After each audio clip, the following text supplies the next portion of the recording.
அனைவருக்கும் வணக்கம்.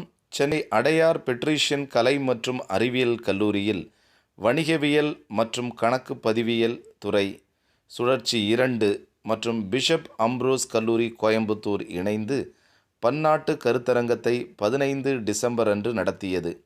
நீடித்த வளர்ச்சி மற்றும் தொழில்நுட்ப முன்னேற்றம் என்னும் தலைப்பில் நடைபெற்ற இக்கருத்தரங்கை டாக்டர் நஜ்முதீன் சுல்தான் சவுதி அரேபியாவிலிருந்து தொடங்கி வைத்தார்கள். சென்னை பல்கலைக்கழக பேராசிரியை டாக்டர் சாந்தி அவர்கள் நிறைவு விழா சிறப்பு விருந்தினராக கலந்து கொண்டார்கள். இணைய வழி மற்றும் நேரடியாக நடைபெற்ற இக்கருத்தரங்கில் சுமார் 200க்கும் மேற்பட்டோர் கலந்து கொண்டனர். ஆராய்ச்சியாளர்கள், ஆசிரியர்கள், மாணவர்கள் ஆய்வுக் கட்டுரைகளை வாசித்தனர்.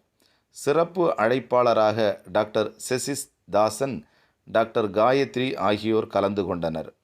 பெட்ரீஷியன் கலை மற்றும் அறிவியல் கல்லூரி இயக்குனர் மற்றும் தாளாளர் டாக்டர் ஸ்டானிஸ்லாஸ், கல்வி முதன்மையர் டாக்டர் ஃபாத்திமா வசந்த், கல்லூரி முதல்வர் டாக்டர் ஆரோக்கியமேரி கீதாதாஸ், கல்லூரி துணை முதல்வர் டாக்டர் அனந்தபிரியா, துறை தலைவர் டாக்டர் ஸ்வீட்டி மற்றும் நூற்றுக்கணக்கான மாணவர்கள் கலந்து கொண்டனர்.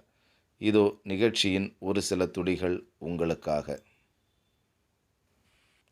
நன்றி, வணக்கம்.